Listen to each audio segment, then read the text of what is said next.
Well, that's a cry for help. Yes, it's a cry for help, and I think a psychiatrist would call it narcissism. I would call it that. I'm not even a psychiatrist. I guess it's not sexual dysfunction. But I guess at the end of the day, even though I have no use for this guy, and I didn't before we ever knew this, I didn't agree with him on a single thing. It just should be this should be between him and his voters politically, and between he and his wife personally. I agree. I don't know. I think it just escalated. Plus, what did we gain? What did we gain by this? Even for me, though, when you look at experiment? A high-ranking representative for our Secretary of State, his wife working for Hillary Clinton, and now I start. I want those people to be impeccable. I want there to be the utmost level of integrity and trust. Yeah. And if that's her judgment of who she wants to, well, Kathy, good women have been fooled. Good men have been fooled. I know. That's what I'm saying. I'm just saying that. You're blaming her? No, I'm not blaming her. No, she's saying that we hold our public we hold our public officials to a higher standard, and we want them to have some decorum. But in what way has she let us down? She has not let us down. What I'm saying is that it's a bigger story than just him and his district because of his wife's connections. That when she is part of the Secretary of State's entourage, and she has all kinds of information. If he is so irresponsible as to show that kind of behavior on his personal level, if for whatever reason information leaks out to him, I would want him to be trusted. So he's not trustworthy in a way that you should if you're married to someone like her. Well, to a person of her stature in politics. If he was married, I thought you were saying she should have known. No. I'm just saying. Because a lot of people have said that. Well, and I remember seeing their wedding picture because her wedding dress was absolutely gorgeous. I had no idea really who they were until I saw that picture, and I thought, I remember seeing that wedding dress. And that's neither here nor there, but what I'm saying is that if she were an elementary school teacher, her position would not be as critical nationally as it is. All right. That's interesting. Yeah. They're a power couple. Exactly. They were. Well, who knows? And I mean, she's been pretty silent on this. Is there any further word about whether this is, ending? I feel like I need a shower every time people start discussing that marriage. Who are we to? Nobody but the two people in a marriage know what's going on or why they're together. Well, it's another example of how there are no boundaries anymore. I mean, we observe the royal family, we observe the everyday person on the street, and we observe. I mean, we're like a voyeur. We're voyeuristic. It would be okay though if there was really nothing else. But I mean, we should be this interested in what members of Congress are doing. Yeah, to shape the future of our nation. I agree. If we brought this level of intensity, and if the media brought this level of doggedness to covering their actual duties, my God, what kind of a country could we have? Well, remember, that would take a lot of work. This was almost like play for them. And then when they got lied to, then they got mad. And there's C-SPAN. Oh, right. I forgot. All right, we're back with more Gang of Four. See, I'm already late. I'm already breaking my promises to Karen. 10:23 on KTSA. But, it says.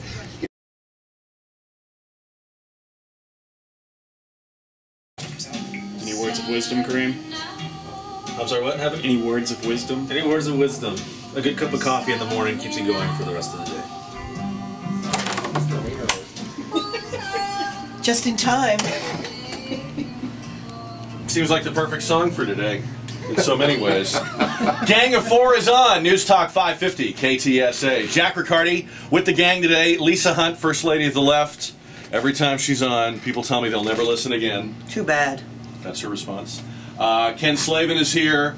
Kathy Meyers. Someday, Kathy, people will call and say that about you, too. Keep working. Keep trying. All right. You want hate mail. It's good. Oh. This week, some members of Congress in both parties tried to put pressure on the Obama administration over the Libya mission. One strategy was to sue the administration. Dennis Kucinich, the Cleveland Democrat, is leading that effort. Another effort was to say, look, you're in violation of the War Powers Act because that only gives you 60 days. The 60 days actually expire tomorrow. In response, the White House sent a 32-page report to Congress about the Libya mission, among other things telling us it's cost $715 million so far. It'll be $1 billion by September 1st. Yay. And it's not a war because there's no hostility. We're not being fired back at. Troops are not engaged in sustained fighting. Therefore, you guys can't get us on the War Power Act because the Libya mission is not a war. We're dropping bombs on people. Isn't it a war? Are you asking us? Yeah, well, You know what? if you're interested. I think we need to get out of everywhere. I mean, this is my new theory. Just get out. You're smiling at me. I just don't think any of this is worth it anymore. Well, were they saying this morning this is more a NATO mission than a U.S. invasion? But we're the biggest part of it by far. But we're always the biggest part of it. I'm just curious. I mean, look, I'm not even interested in whether or not Libya is something we need to be at, or I'm not interested in really who wins in Libya. I'm fascinated by the idea that we can be flying warplanes, dropping bombs, and it's not a war. Do any words mean anything anymore? Well, we went into Panama in the middle of the night and bombed without telling anybody. Okay. Okay? How about that? Okay. To get a guy who knew too much, who we wanted to kill. Okay. So my question again, is Libya a war? It looks like a war. Yeah, but I think we're getting into this. What he talked about, how words don't mean what they mean anymore. Yeah. That seems to be happening more and more, and it's inconsistent. It's a war in one place. It's a horrible, raging war in one place, and then if it's being done like it's being done now in Libya, it's not a war to try to downplay it.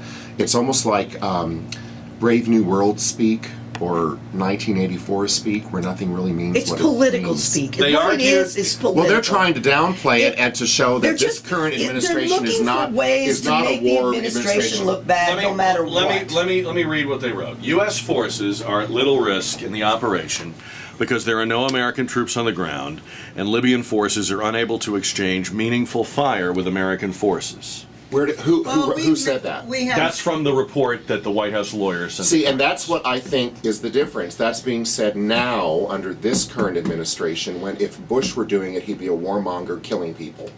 Okay, but see, here's the problem. That's the political nature of it. It's like anything to downplay I know that any the aggression Republicans. now. I know that the Republicans are tweaking Obama because he's not their guy, just like the Democrats tweaked Bush for Iraq and Afghanistan. Yes. We, the people, however, are sending our children into the military. Yes. And we send them in whether we're Democrats or Republicans. Exactly. And they die whether they're Democrats or Republicans. The kid from Live Oak, I don't know what party he was from. The kid from Reagan last week, I don't know what party he was from. I don't care.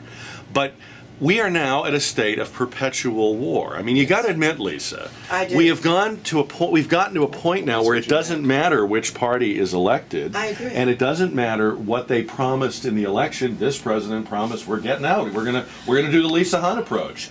We're in, and we're in more than ever. And it looks like we'll always be in something. But doesn't it make you wonder why? See, we don't talk about the why this is happening. Why. I don't know why. Well, some of it is equipment that needs to be tested, and you've got to have a dry run to see if things are going to work. And what better place to do it than in a place where there's no threat? Do you really believe? I'm wondering if people really believe that when you become the president, regardless of what you may have thought before you became president, and you get there, and whatever happens from that day forward, that there is stuff that you find out that you may not be able to do for other reasons. I think this is all give and take with deals that are made and people that are talked to and under the table discussions. Compromise. I think there's compromise going on to get something for something else. And I think that that's what this all ends up being. It all ends up being just like a chessboard. And we're still there for a reason. I have no clue why we're still in Afghanistan. There was a Facebook post from a gentleman who listens to the show every day named Ray. He's been to some of our lunches. He calls in regularly. He's a good guy. You'd recognize his voice. I conversed with him and Carlos yesterday. And Ray said, when we asked the question yesterday, do you agree with Barack Obama that the Libya operation is not a war? He said, can I be honest here? My kids want to follow in their father's footsteps. He was a career military. And they want to serve their country in the military. I'm flattered, but I don't want my kids putting their lives on the line because of another senseless war. Absolutely. I wonder how many people are starting to think that way, even in this very military city. And I'm not denigrating military service, and I'm not trying to discourage military service, but is it really a greater good if all we're doing with this military is finding dry runs, like Kathy describes them, or foreign entanglements, as the founders described them? I mean, their great fear at the founding was that if we had a standing military, there would be too great a temptation to use it all the time. And that has absolutely come to pass. This is about money, too. I mean, I think it's mostly about money. Somebody's getting rich, and when somebody who's very, very, very rich is getting even more rich, I think that, and they have a lot of power, because the powers that be are not sitting in the Senate. The powers that be are sitting in a room somewhere behind closed doors, and they're very powerful people, and they run everything. Well, and it's true. You follow the money. You go back and it is the money. What is funding the development of the equipment? What is funding the development of the training? Who is? You're absolutely right, Lisa. Getting this. This is not about the war anymore. Well, no, and I think in addition to the things you guys are saying it's about, which is part of the equation. Part of it is distraction, ongoing distraction about what is not being done at home. It's political to make it look like whoever is in power in the White House is actually doing something. It's a perpetual need of American leadership to police the world. There are so many parallels being drawn these days to the Roman Empire and how the tentacles were too. I would at least say this, though, Ken. If we were an empire, which people will sloppily refer to us as. And I know we're not. But if we were, then at least we'd be getting the spoils of our military adventures. We're getting nothing. We're getting nothing.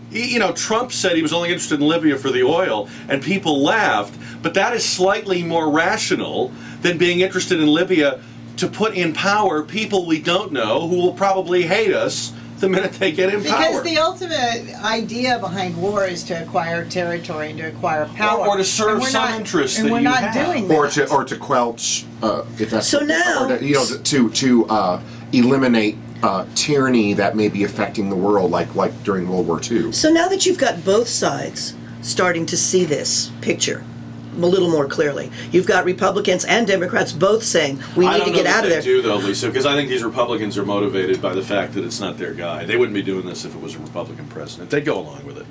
But McCain and Kerry have a McCain and Kerry. This is a good thing. If they're against the war, they're not. They're just tweaking the guy who's in because he's not their party. They're not against it. And they don't. But if they're saying they're against it, and you've got a poll with a huge majority of people in this country saying get out, right. Why is nobody talking about this? Would that not save us some money? Would not that help us? I watched that thing about the auction. People don't get up and vote. I mean, Jack this morning was promoting don't vote. Where is the anti-war movement, Lisa? Where is Code Pink? Where is Cindy? Cindy, what's her name? I'm too old to get out there. It's too hot. I've already done my time in the street. Don't you think, too, that there's the epitaph for the 60s. There's your anti-war movement. I've already done my time. Well, no, there's your anti-war movement. Everybody else is too busy texting in the car, watching reality TV, and hoping that Kim Kardashian, gets in some kind of a dilemma. I also think that applies to the reality of war. I think people are cynical about it. They're numb about it. It's like a show every day. I don't think people are, because of instantaneous communication that never stops. There are times where you want to scream and just say, stop calling me, stop texting me, stop showing me images wherever I go. When you go to the bathroom, there's a news screen, on the urinal.